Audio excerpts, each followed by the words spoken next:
అదేవిధంగా ఇక్కడ పాల్గొన్నటువంటి గౌరవ పెద్దలందరికీ పేరు పేరున నమస్కారం. చాలా ఆలస్యమైంది కాబట్టి మంత్రి గారు కూడా చాలా సంక్షిప్తంగా మాట్లాడారు. నేను కూడా 2-3 విషయాలు చెప్పి ముగిస్తాను. ఈరోజు దేశవ్యాప్తంగా పర్యాటక శాఖకు సంబంధించినటువంటి అనేకమైనటువంటి ప్రాజెక్టులకు భూమి పూజ కానీ మరి మంజూరు చేయడం కానీ ప్రారంభించడం కానీ ప్రధానమంత్రి గారు చేయడం జరిగింది.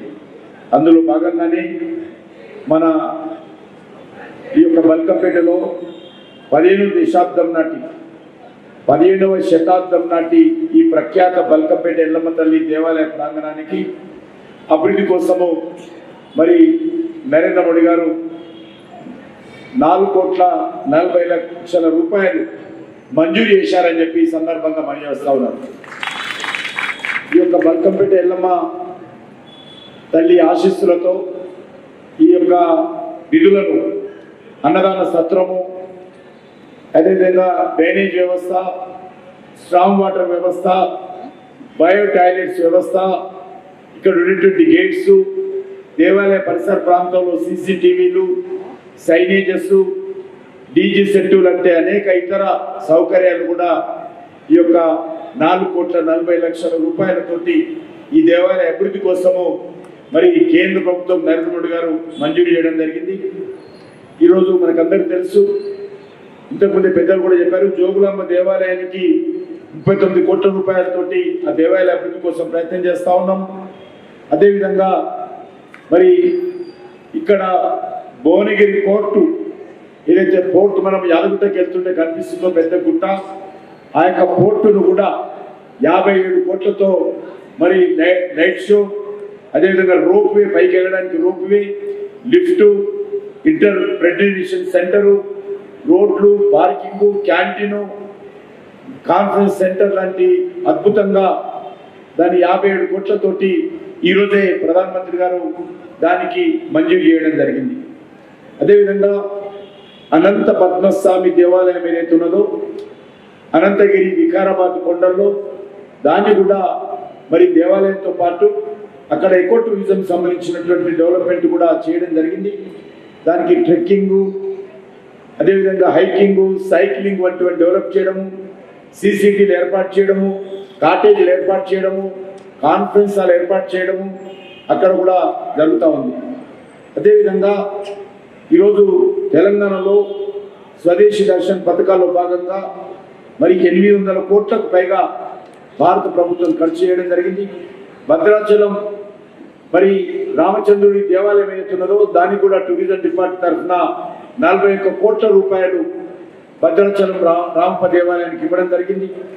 అదేవిధంగా దాని పక్కనే ఉన్నటువంటి రామప్ప దేవాలయం ఏదైతున్నదో దానికి ములుగులో మరి యునెస్కో గుర్తింపు తీసుకురావడమే కాకుండా 62 కోట్ల రూపాయలతోటి తెలంగాణ టూరిజానికి డబ్బులు ఇవ్వడం జరిగింది.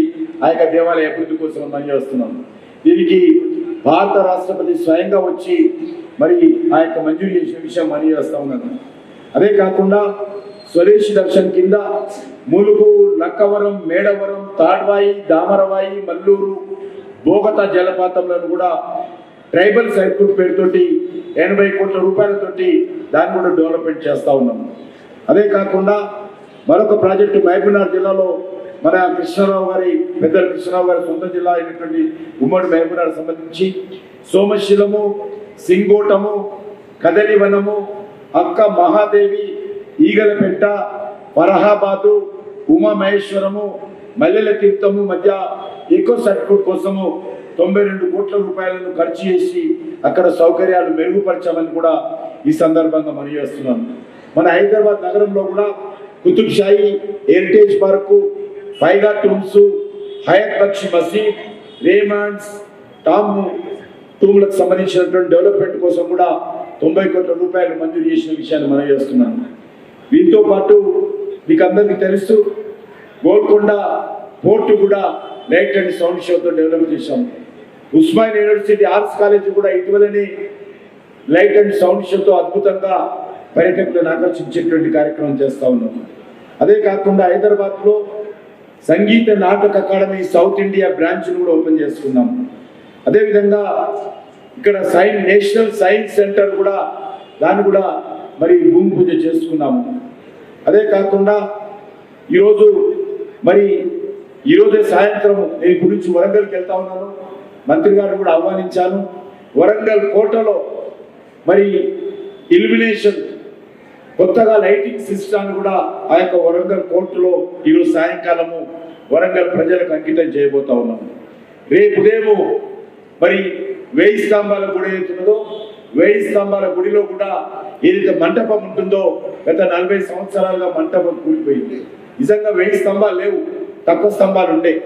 కానీ గత 3 సంవత్సరాలుగా వరంగల్ నుంచి శిల్పులను పిలిపించి పెద్ద ఎత్తున రాత్రి పగలు లైటింగ్ పెట్టి దాన్ని డెవలప్మెంట్ చేసి మరి ఆ స్తంభాలన్నీ మొత్తం చెల్పించి ఏదైతే కాకతీయులు ఎట్లయితే కట్టారో స్టీల్ లేకుండా సిమెంట్ లేకుండా అదే పద్ధతిలో మరి గత 3 సంవత్సరాలుగా దాన్ని డెవలప్ చేసి మరి రేపు మహాశివరాత్రి రోజు రేపు పొద్దున మరి శివపార్వతుల కళ్యాణంతో 1000 స్తంభాల గుడిలో ఉన్నటువంటి మహామండపాన్ని ఈరోజు భక్తులకు డెడికేట్ చేయబోతున్నాం రేపు ఉదయం అని చెప్పి కూడా ఈ సందర్భంగా పనిచేస్తున్నాను.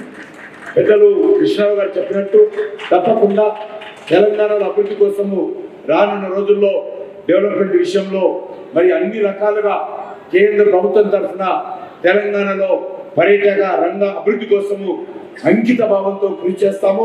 అదే కాకుండా మరొక విషయము, మన యొక్క సంజీవయ్య పార్కులో సుమారు 60 కోట్లకు పైగా రూపాయలతో వాటర్ మీద తేలియాడేటువంటి వాటర్ మీద లేజర్ షో ఏర్పాటు చేశాము.